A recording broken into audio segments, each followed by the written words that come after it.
everyone. Hi, SELAH. It's good to see you all. Hi, everyone. I'm here with Jason Jisanyu, and it's good to see him. Please, if you can, please turn on your camera so that we could just see your faces. If you're unavailable, you didn't wash your face, that's fine. Just let us know that you're there, and let us know if you have any other questions, along with the ones that we've prepared for Jason Jisanyu.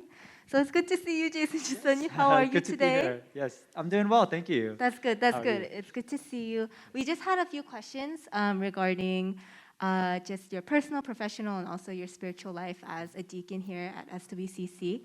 And so, yeah, a lot of our SELAH members, especially our guys, they had a lot of questions for you. So, yeah, we'll just get right to it. We wanted to ask, just to get to know you a little bit better, is there anything that you enjoy doing in your free time? Do you have any hobbies, or in your leisure time, what do you enjoy doing? Yes, absolutely. And also, at any time, if anybody has any questions, just feel free to ask. This is conversation, so whatever you guys have, just anytime.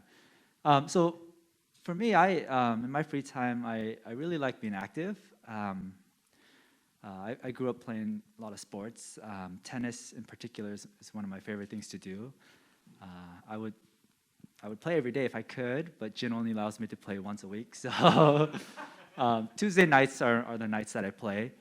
I have a buddy that I play with, and that's probably one of my most favorite things to do is to play tennis. Nice. Yeah, I was just gonna say, like seeing Jordan and how active he is, I kind of see where y'all resemble each other. I wanted to ask, I know you mentioned Deacon Jin. We were wondering how you two met and like just your general story, if you were too embarrassed to. Yeah. Okay. So we actually grew up together. We first met in junior high.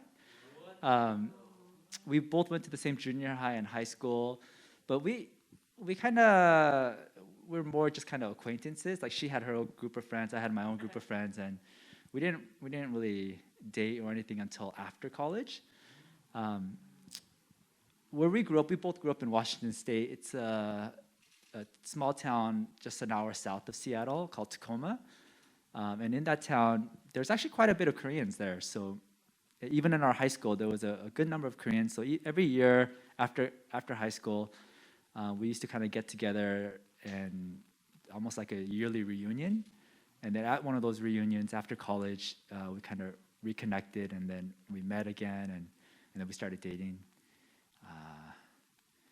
It was during my third year of podiatry school, so yeah, a few years after college. So you two met while you were in medical school? Yes. Ah, yes. Long distance? Yeah. So, but during so it was towards the end of my third year, and then my fourth year is where we did a lot of rotations, and I picked a lot of my rotations along the West Coast. So we actually got to see each other quite a bit during that time. So. Oh, wow! Wait, that's so sweet. And now y'all have two beautiful sons. So cute. I wanted to ask about your sons. Actually, you have Julian and you have Jordan, and they're great. They're so cute, and they're so active and they're so sweet. And I wanted to ask, in what ways do you think they resemble you, or if there's because I know, though they're so cute and so sweet, they're also very different people. Yes, so I was wondering, like as you raise them, do you see yourself in them a lot? In what ways? Yes. So I think there's a little bits of me in both of them. Jordan, my oldest son, he's 4.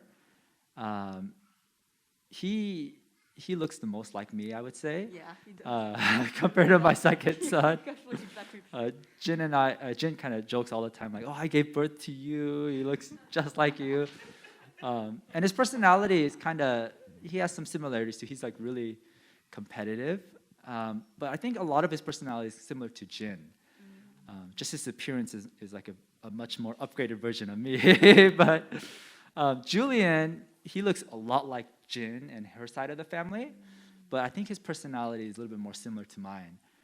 He's quite stubborn. He has like his way of doing things, and so I think the mixture of the two of Jin and I are in both. So.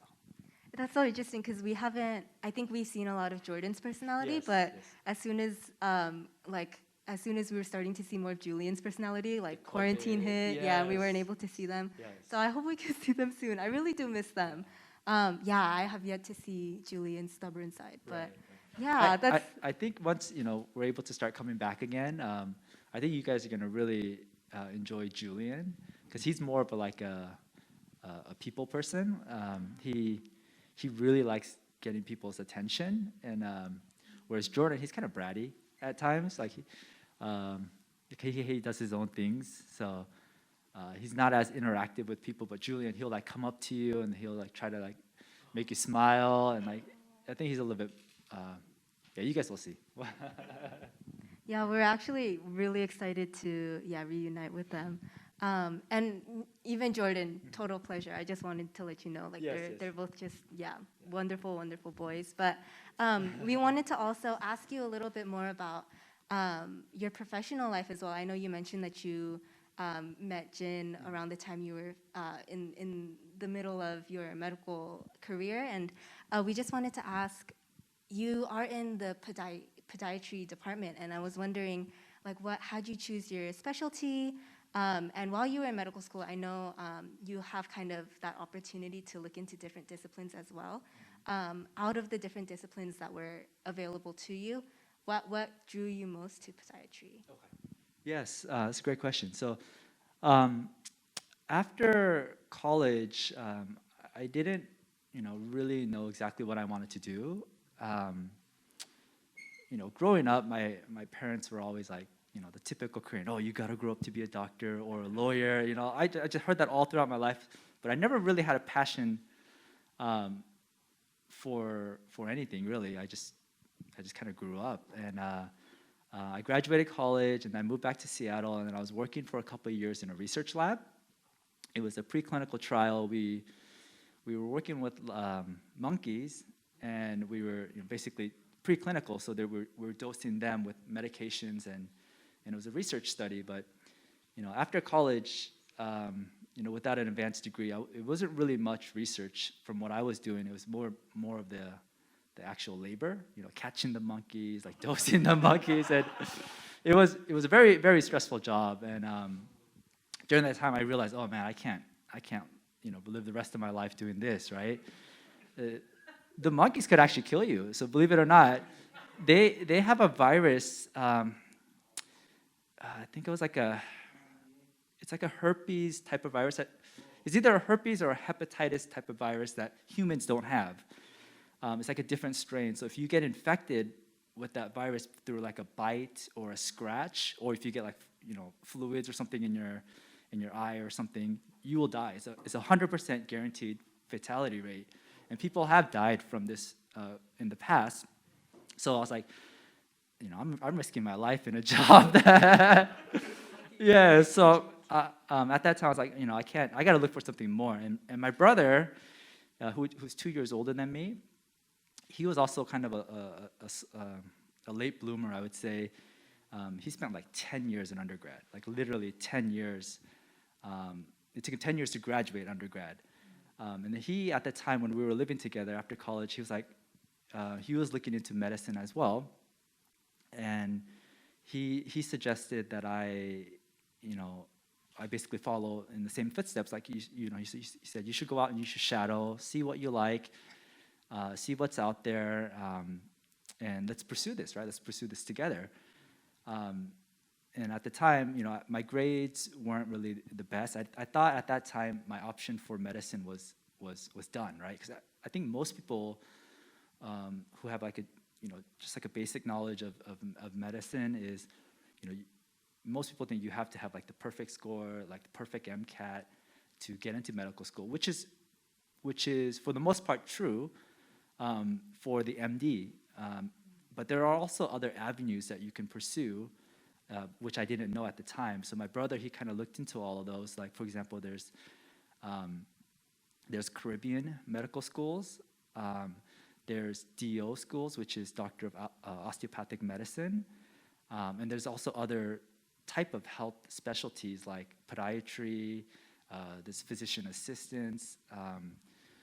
lots of other avenues, optometry, physical therapy. During that time, I looked into, I shadowed quite a few different specialties, and when I shadowed a few podiatrists, I liked what I saw. It's a lot of variety in what we do. It's basically everything related to the foot and ankle. So we can see things as simple as, like an ingrown nail, like a skin type of procedure, to something as complex as injuries like trauma, like ankle fractures, Achilles ruptures. So we see everything in between. So there's a lot of variety. So that's what I really liked about the profession, and I decided on that. I studied for the MCAT. I basically quit my job and studied for the MCAT full time. I did well on the MCAT, and I applied. I got into podiatry school, and that was that. We could definitely talk a little bit more about the other avenues. So, for example, my brother, he decided on going to the Caribbean medical school, and there's a few Caribbean medical schools out there that are federally. You can qualify for federal loans, so you do have the financial assistance for that. And there's 4 particular. They're like the tier 1 schools, and only those 4 schools you qualify for the federally subsidized loans.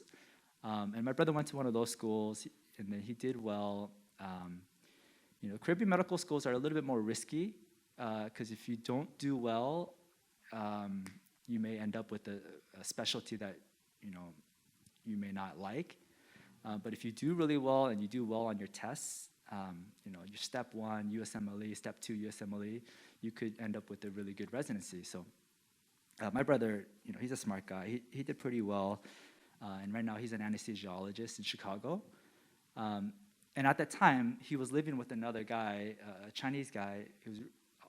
He was in business school at the time, and he also went into medicine too. He went the DO route, the Doctor of Osteopathic Medicine. And if you go to a hospital and you see a doc, whether they're MD or DO, there's no way of knowing unless you see it on the name tag. They have the same exact function. Their scope of practice, license, everything is basically the same. How the DO schools work is MD will look at your overall GPA, right? And they'll use that criteria for acceptances. DO school, the way they work is they'll allow you to retake a class, and if you do better in that class, like let's say you got an F in the beginning and you retake it and you get an A, they'll only see the better grade, and they'll factor that into your overall GPA. So it just may take you longer to graduate if you go and redo your classes, but you could ultimately get the better GPA so that you could apply for the DO school. So that avenue is very helpful for for people who are really interested in it and want to pursue it. My brother's roommate, he took that approach, and now he's an internal medicine in, I think he's living in Northern California. I think that was a long way. What was the original question? Yeah, we just wanted to ask how you got into. Oh, how I got into, yes. So yes, sure, my brother basically helped me kind of steer my way towards this profession. Based on what I saw during shadowing, I really liked what I saw. So. Yeah, thank you so much for the supplemental information as well. I think a lot of us, like for me, who's never been in the medical field, I definitely didn't even consider PA options, anything other than MD. So thank you for that. That's really cool. I also wanted to ask, we also have Julian and Jordan who are here with us, and we're really excited to see them. And so, yeah, we'll keep going for now. But yes, if you can, please send your love and hearts to Julian and Jordan. We wanted to ask also, so you have, I can only assume that your career, though it's like a really cool career and there's so much fulfilling aspects to it. You're saving lives, of course.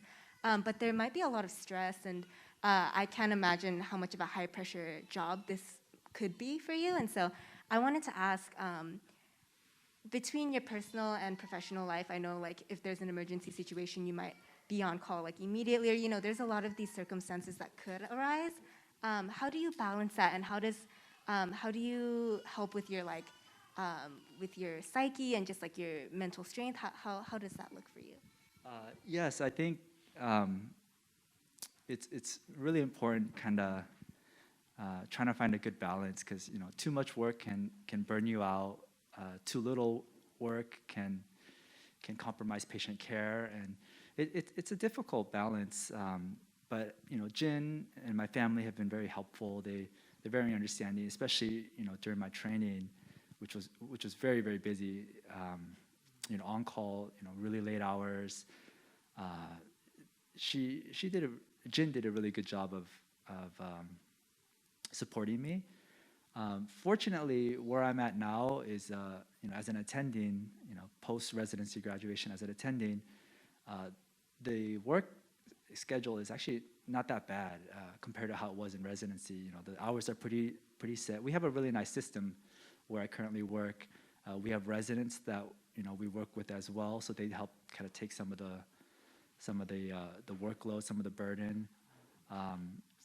We have a pretty big department, so we space out the call evenly between us. So,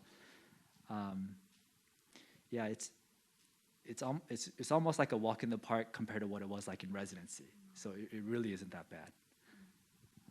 Yeah, and I can't imagine. Like, I just feel like knowing Jin Jipsanim as well, like her strength and like her mental strength as well. I'm really glad that you two have like a very supportive relationship. And I also wanted to ask, so I believe you work at Kaiser at the moment, and you're from Washington, like the Pacific Northwest originally. That's where you grew up, and you also, if I'm correct, I think I remember hearing from Deacon Jin that you two were also in like San Francisco for a while, and so you've been to a lot of different places, but at the moment you're settled in Rancho Cucamonga, which is sort of the middle of nowhere almost. But yeah, I wanted to ask, of course, like what brought you to Rancho, but also as you're here, how has it been with like raising your family here and whatnot as well? Yes, absolutely. I work at Kaiser Fontana, and we were living in the Bay Area, Oakland, California, for my residency. I did my residency in Kaiser, it's Kaiser San Francisco Bay Area. So we spent some time in Oakland, San Francisco, and also along the East Bay, cities like Walnut Creek, Antioch. So we lived out there for 3 years during my residency, and Kaiser is a really nice system. It's a really nice healthcare system where,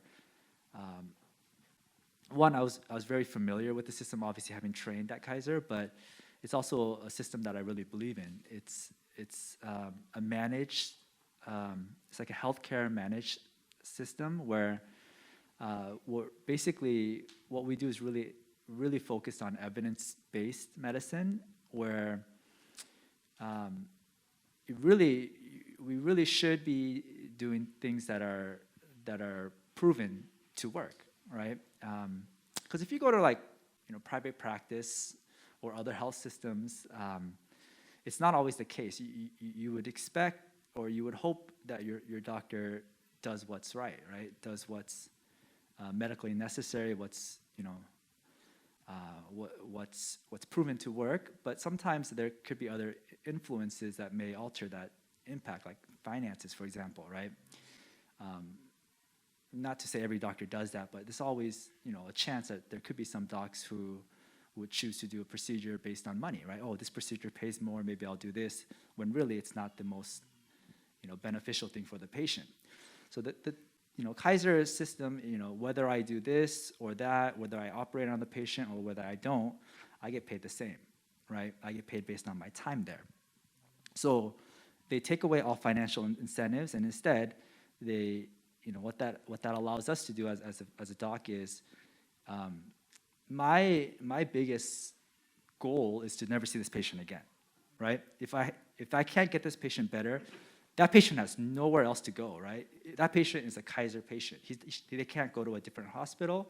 That patient is going to come back and see me again, right? So my biggest goal is for not to see this patient, I have to get this patient better, right? Otherwise, I'm going to be married to this patient, right? He's going to keep seeing me, and if I can't get him better, it's going to be a very unhealthy relationship. So it really kind of forces you to find what works, right? What's the best treatment? What's been shown to work through evidence, and that's what you are inevitably forced to do. So that kind of system, I think, is ultimately the best for patient care, right? You do what's right, right? Nothing else is going to influence my decision other than how do I get this patient better. Obviously, there are downsides to Kaiser. Being a big system, it is a little bit harder to get in to see your doctor. If you don't like it, really, other than going maybe to a different Kaiser, there's not a whole lot of alternative options. So there are some downsides and some upsides, but with all things considered, I think that was the biggest reason why I chose to stay in Kaiser, and also that was the reason why we ended up moving down here. It was a Kaiser job that not all Kaiser jobs are as abundant, right? So there's a saying once a Kaiser doc, always a Kaiser doc, right? Meaning, if somebody joins Kaiser, they rarely leave, right? Our turnover rate is very, very minimal. Basically, once you join, they end up staying until they retire. So there's not a whole lot of, open positions that you could just go anywhere, anytime you want. If a position opens up, you get thousands and thousands of applicants. So there was a position that opened up here, and at that time, I wanted to stay anywhere in Kaiser. It didn't matter if it was Modesto, Fresno, right? It didn't matter. As long as it's Kaiser and it's podiatry, I wanted to stay. And during my last year of residency, my third year, that's usually when we start looking for jobs. I was hoping that a position would open up in a nice city, somewhere like San Diego would have been nice. Somewhere in the Bay Area would have been nice too.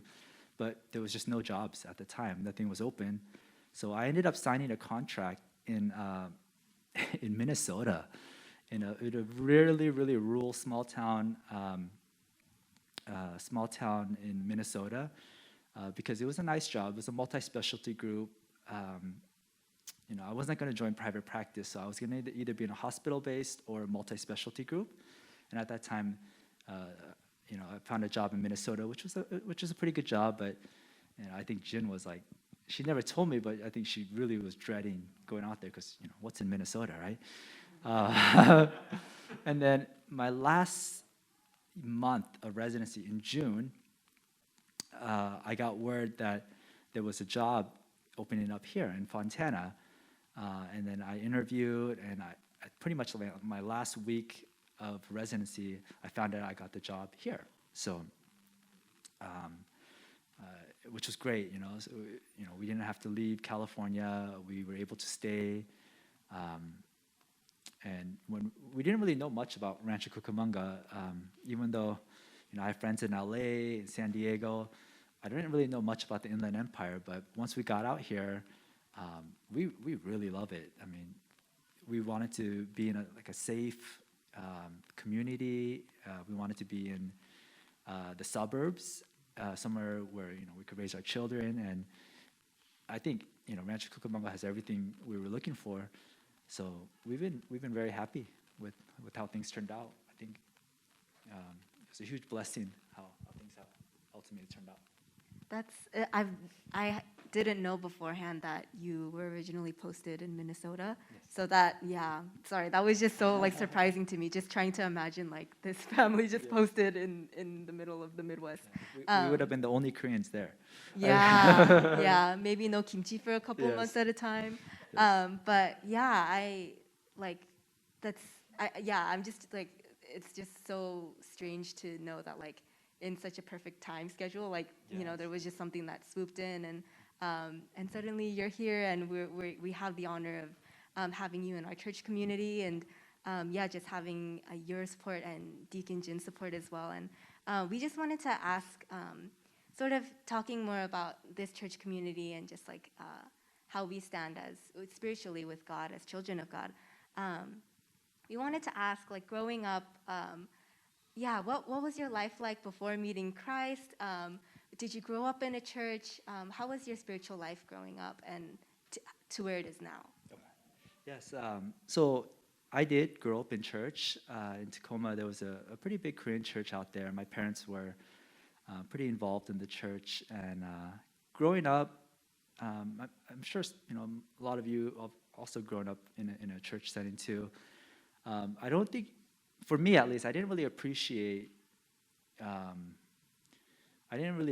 religion growing up, having just already been exposed to that environment. It was just kind of went through the motions. It wasn't really something that I gave much thought into, and actually, it was like that for quite a while, all the way through, I think, until we had Jordan, my first son.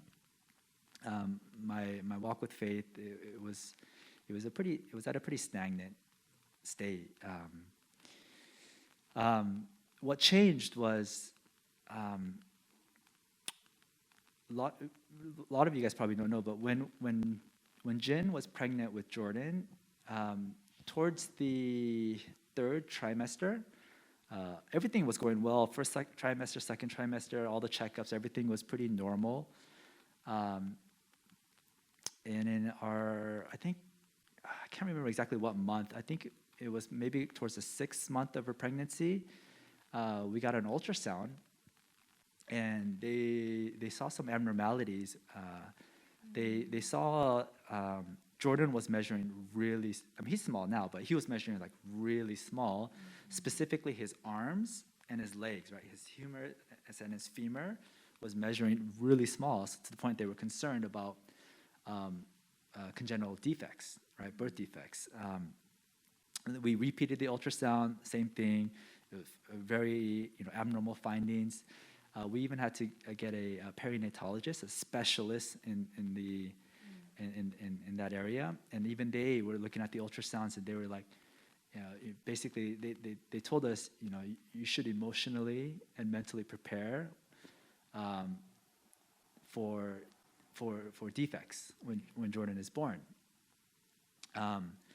There was no intervention. There was nothing they could do. All they can say is, well, we have to wait and see when they deliver how it's going to be, right? But based on everything that we see on these ultrasounds and on these studies, it looks like there's some abnormality. So that's when things kind of really changed my life. At that point, life was on cruise control for me. I mean, I grew up in a pretty comfortable setting. My parents were always very supportive in what we did. I had an older brother that I could always rely on. I went through all the motions, like college, podiatry school, even residency. That was during my second year of residency. Everything in life was going picture perfect, right? And then this was my first real hiccup in life, right? Something that was unexpected, and at that point, it's very humbling to know, with all the best medicine available to us, and being a Kaiser doc at the time, even though as a resident, everything is free. So, everything, I had all the resources at my disposal. I had the best world-class medicine, and still helpless, right? There's still nothing I can do. No matter how much studying, no matter who I can talk to, which doctors, nature's gonna, what's gonna happen is gonna happen. So at that point, I felt really, really humble. I felt really basically helpless. And I think at that point, and we were also going to a church in the Bay Area too. We were talking to the pastor, and I think at that point I kind of realized, there are a lot of things in life that you can't really change. You can't really fix on your own. So I kind of learned at that point, God is really the only one that can help you. Is really the only one that has the power to change things. And I did a lot of prayer at that time. Prayed with the pastor, prayed together. A lot of nights where just Jen and I just kind of cried ourselves to sleep. Our first child then is going to be born with a defect, right? And my parents, Jen's parents, we all prayed up until the moment of birth. And we honestly believe Jordan's a miracle. Like, all the studies have shown he was going to be born with a defect, abnormality, like almost dwarfism, like very, very short arms and legs.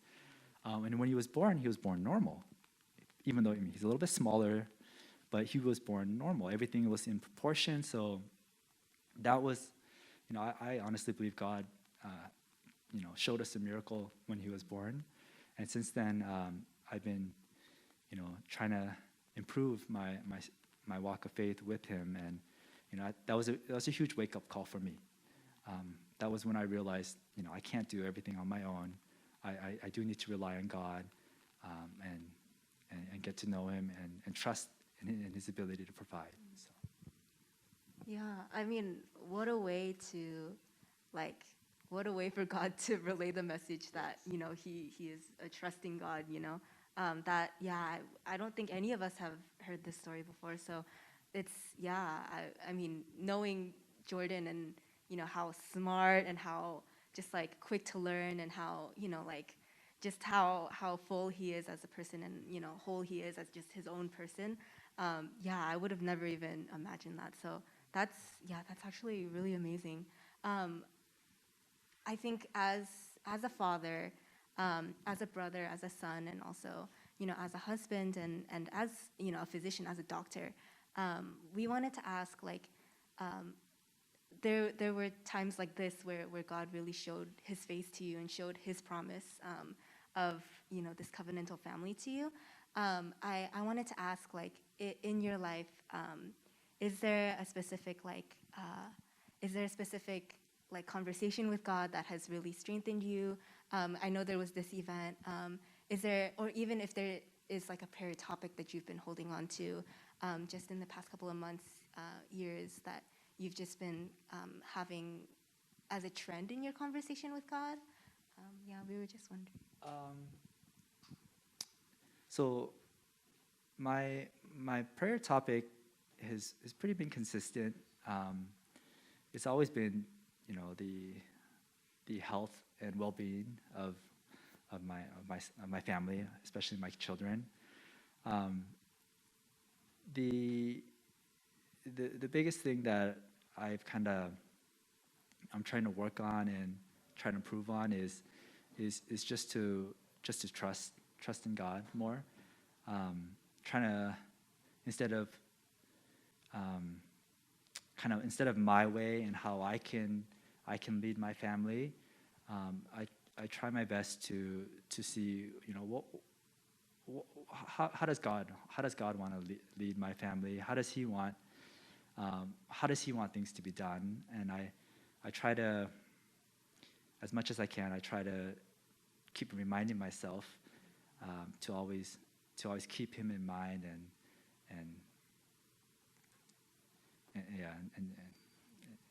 thank you. We just wanted to know, as we're looking forward and praying for you and your family, and seeing in what ways, the SELAH community can really support you in our prayers. So thank you so much for your prayer topic. I wanted to ask, before as we're wrapping different things up, was there anything else that you wanted to share in regards to prayer topics, or any supplemental advice or anything that you had for SELAH members before we open it up to open questions? Sure. So, in general, I'm usually pretty quiet. I don't really, I'm not really super outgoing or anything like that. But that doesn't mean I don't, I'm not interested or, I'm not available or anything. Just, keep in mind if you guys have any issues, any questions, anything that you may need help with, I'm more than happy to do what I can to help. Please, don't hesitate to approach me for anything. If it's not something that I know how to, something that I can help with, maybe I know somebody that can. I could ask Jin. I could, there's other people that may have an answer to the question that you may have. Just, I would truly love to help in any way that I can if anybody has any issues. Thank you. Yeah, before we move on to questions, I just wanted to say, I think within like the first few months that you and Deacon Jin and Jordan came to our church, we were in the middle of moving our church properties, and I remember like we barely knew who Jason Jisani was, and I think it was me, Michelle, and Joy Sunny. We were upstairs in the media booth, and you showed up out of nowhere like in basketball shorts, and you were like ready to move like all of our furniture, and you were there like packing up our computers and helping us with all of the heavy equipment and trying to figure out, you know, like how to organize things up there. So yeah, I just wanted to let SELAH know, like, yeah, Jason Jisanyu is like the homie, like he's really here. So yeah, so as we're moving forward, I just wanted to open this time up for any SELAH members who had any questions. You could put them in the chat, or you could raise your hand, anything like that. We would love to have this time for any questions. I still remember during the move, that thing is super heavy. Yes.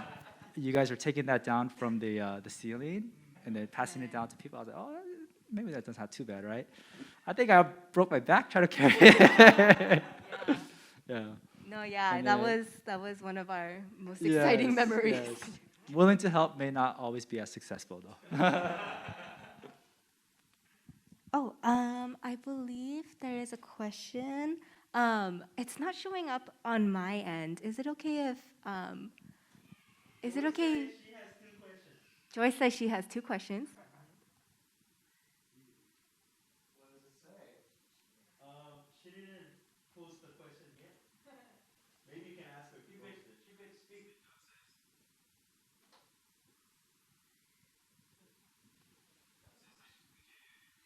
Let's raise the bell. Let's do it. It's okay. Hold up, hold up.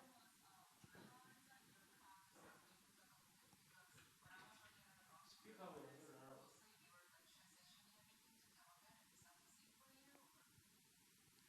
louder. Yeah, I think her question was, how has COVID impacted your practice?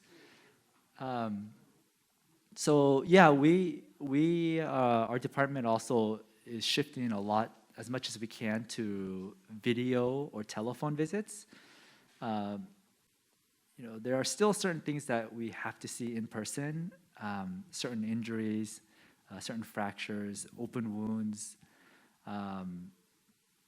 post-ops. These things we still have to see in person, but a lot of the basic things like we see foot pain, deformity, you know, skin problems, nail problems. We could do a lot of that over video, telephone, and a lot of patients also take pictures and then upload them in their chart as well. So we could do a lot of the initial visits, you know, remotely, and then if it needs to be brought in for, you know, more evaluation, then we could definitely bring them in. By this time, most of the people I think at the hospital that want to be vaccinated have gotten vaccinated, so they're basically easing a lot of the workflow again. You know, people want to come in. You know, a lot of our clinics are still open. So That's awesome. I'm glad to hear that, like, the flow of everything is kind of getting a little bit back to normal. That's good to hear. yes. Joy Sonia, I know you had one more question. Did you want to ask it, or was that it?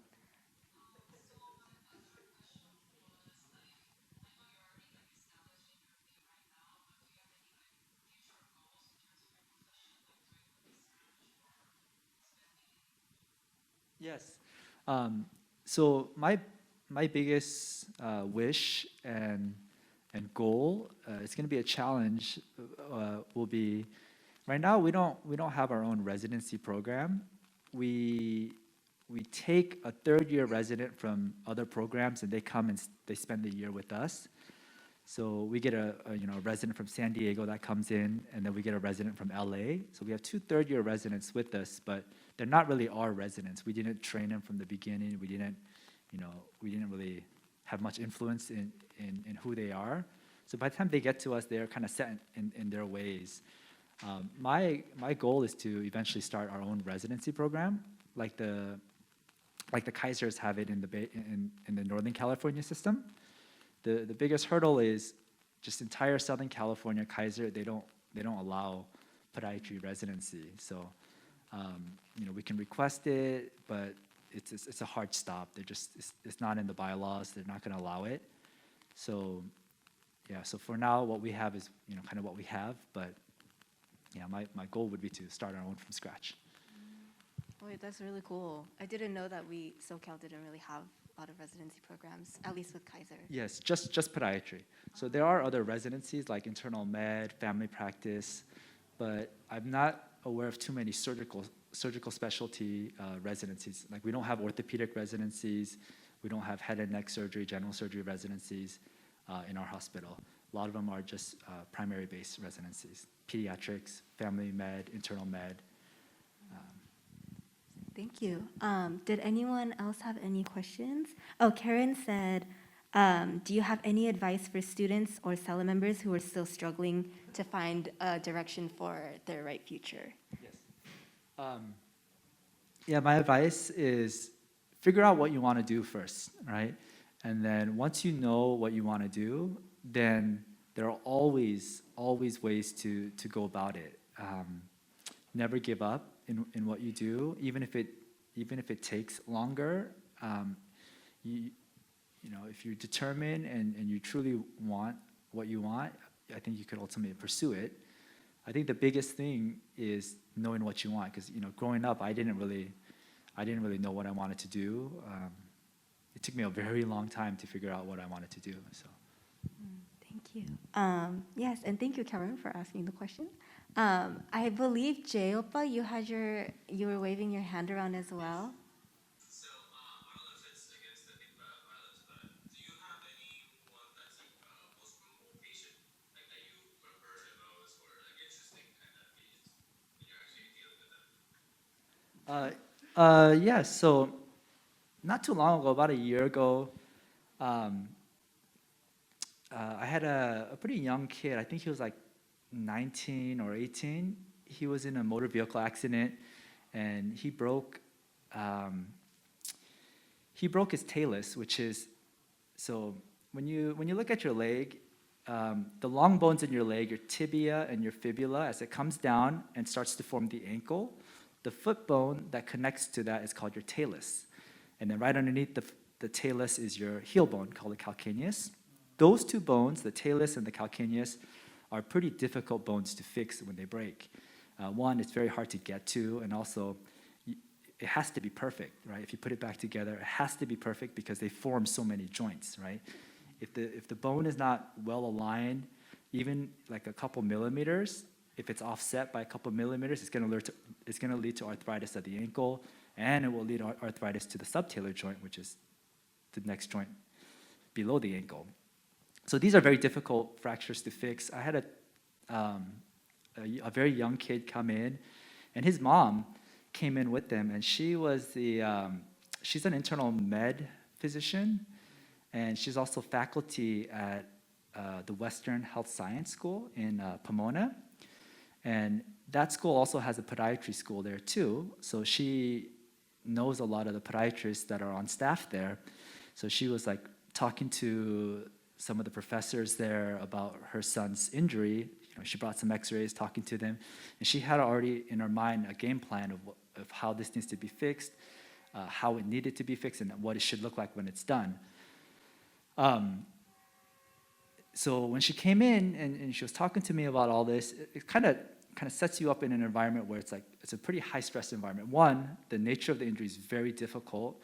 Two, this is not just anybody. This is a doctor. She's already talked to a bunch of specialists. She knows what she's talking about. So the expectation is it has to be perfect. So there was already a lot of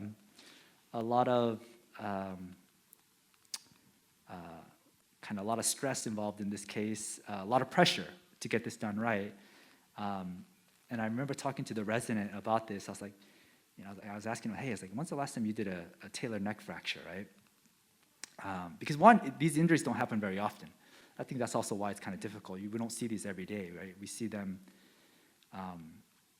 maybe just a couple times a year. That's about how often I see them. For example, ankle fracture, like when I'm on call, I'll do about 5 of them a week, right? It's very common to see an ankle fracture. Achilles rupture, I'll see maybe a couple of them a week as well. A talar neck fracture, maybe I'll see once or twice a year, right? It's a very rare injury. So I was talking to the resident. I was like, hey, how often have you seen this? I was like, why don't you do some reading on it? Because when we get in there, it has to go right. You know, we have to get this done right? And I remember when we were doing the surgery, it turned out I wanted to do my dissection, my incision, just a little bit above, so I could see. Actually, I'm sorry. I wanted to do my incision just a little bit below, so I could see the subtalar joint and make sure that's well aligned, and also to, you know, with that incisional approach, I could also confirm that the fracture reduction is where it needs to be. And the resident wanted to do the incisional approach a little bit higher, so he could see the ankle joint, okay? Because the break is, again, above and below these two joints. And we spent some time, even before the start of the case, kind of deciding, okay, well, what's the right approach? Should we go with the lower incision or the higher incision? And then ultimately, we decided to go with the resident's decision. So we went with the higher incision approach, and it turned out perfect. It was the right choice, though. That day, he saved me. He made the right choice, and everything turned out great. Everything was well reduced. I showed the parents the post-op X-ray. She took it back to the school. They all agreed it was a good case. So I think that kind of stuck with me. One, one of the lessons that I learned was, as an attending and a resident, it's always easy to say, I know more than you. Let's just do it my way, right? But for me, I learned maybe keeping an open mind, keeping listening to some feedback, it can be helpful. It can end up saving me, that's one of the lessons I learned from that. Wait, yeah, that's really, really interesting. When you were talking about the different parts of the leg, I was like, so much to study. It'd be helpful to have a diagram. yeah, but no, that's actually really cool. Thank you for sharing, and thank you, Jay, for asking that question. It's just really interesting to see the day-to-day, different experiences that you're having throughout the weeks and the months. If anyone else had any questions, or anyone in the SELAH group that's sitting and watching us, Cole, what's up? There you go.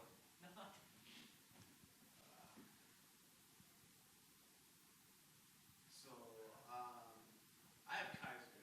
Can I come see you? Oh yeah, of course. But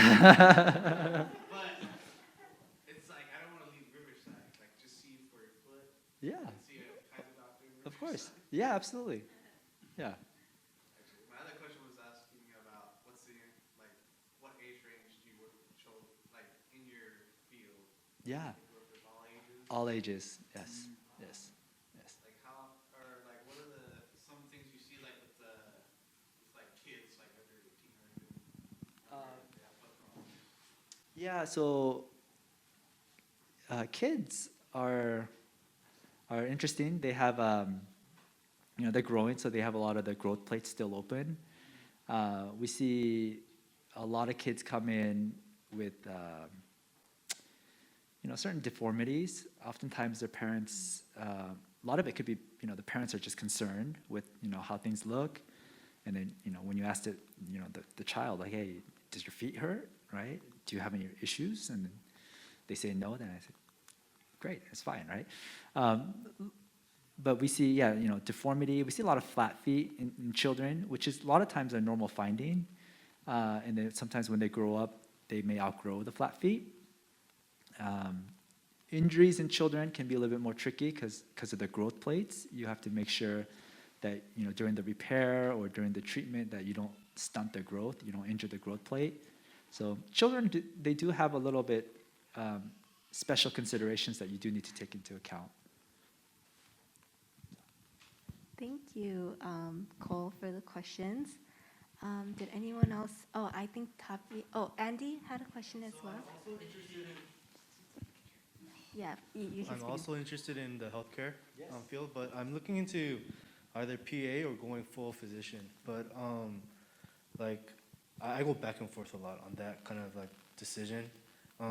What like out of your experiences, like what would you suggest? You know, like just from like your, you know, you've seen both fields. So.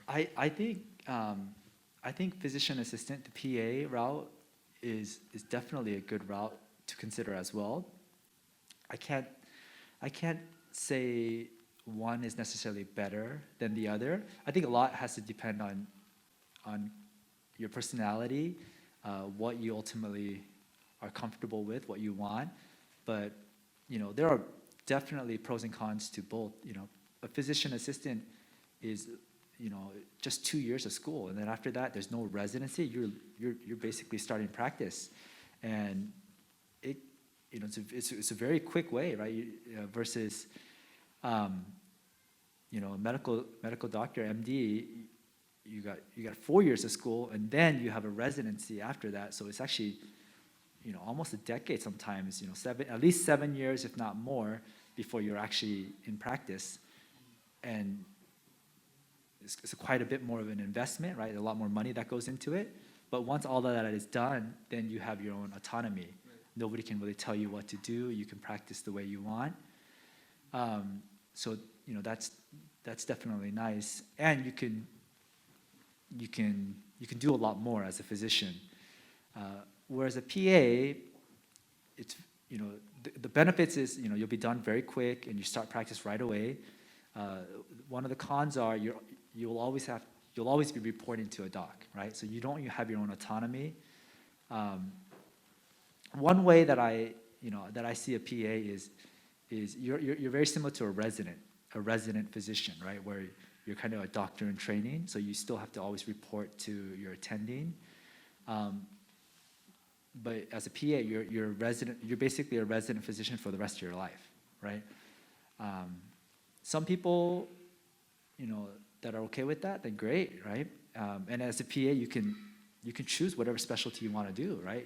And you're not stuck, right? So let's say you're an orthopedic PA, right? And you know, a couple of years down the line, you decide you don't want to do that. You want to go into neurosurgery, right? You can always move on and do whatever you want. It's one thing I like about PA because it's that lateral conversion. Exactly. You're never. You're just always stuck at that level. Right. You have the ability to do whatever you want as a PA, any kind of specialty you want.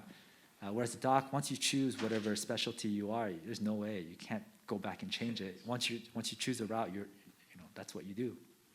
So, I went to school in Iowa, Des Moines University, and then when I started, my first roommate there was a PA, and you know, I got to know kind of what they go through, their education, and you know, they're very knowledgeable in what they do, and you know, 2 years, you know, basically halfway through my school, he was already done, making, you know, pretty decent money and doing what he wants, and yeah, it's a good route. Jin's sister-in-law, right? So her brother's wife, she is actually a medical student doing a DO, Doctor Osteopathic, and at that time, I actually tried to persuade her to do PA, because again, you know, she has 2 kids. She's married. She's looking after the in-laws. There's a lot on her plate, right? To go through medical school and then a residency and then all that, I thought would be a little too much, right? It's asking a little too much for the family, especially the children. I mean, their kids are just as old as our kids, maybe just a little older. And I was like, you know, a PA would be great. Just 2 years and you're done, and then, you know, you do what you want. So I think, you know, what you want to do really depends on your situation. I think they're both great, you know, great options. It's just whatever works best in your situation. And one more question. Yes. Is Kaiser, you work for Kaiser, so like, if I wanted to shadow you or shadow like some other physician, am I allowed to do that right now during this time or later? So I don't think Kaiser allows shadowing. The reason why I say that is her sister-in-law was going to come here for some time, or they were talking about it, and they asked if they can come shadow me, right? So I asked my admin, you know, what are the rules on that? Can we bring in people? And she's a medical student, right? I said, can I bring a family member, medical student to come by and shadow? And I think at that time they said something like, they wouldn't allow it or something. It's just Southern California Kaiser is just a little bit different in how they do their education, like graduate medical education. I mentioned about the residency program, so it was like a hard no, it's a hard stop, and even shadowing, it appeared like there were some issues with it, even for a medical student, right? Somebody who's already credentialed, somebody who's signed all the the paperwork and stuff, and there were some issues with that. So, I don't think there's like an official shadowing system that we have, but that was a few years back. I could ask again to see if there's anything that's changed, and I could get back to you guys. I could ask again. Yeah. Thank you. Thank you, Andiopa, for your question. Did anyone else have any questions? You probably want to.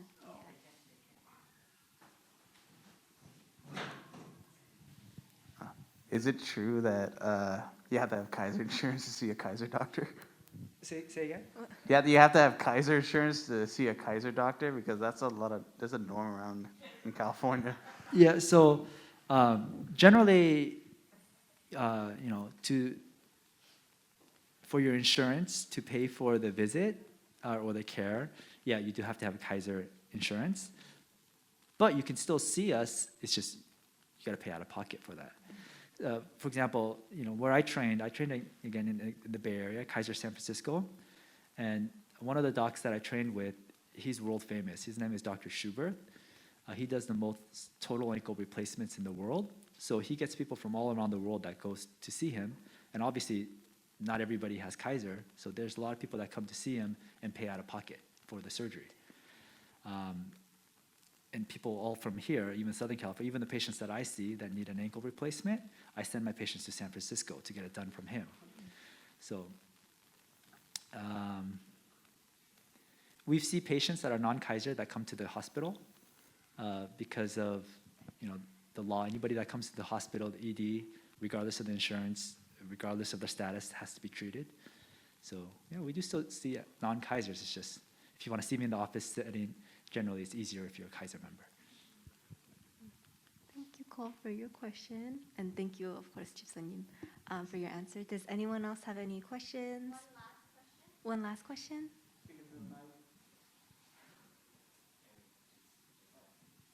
Juby, do you have a question? Oh. If you had to choose a specialty other than podiatry, what would you choose?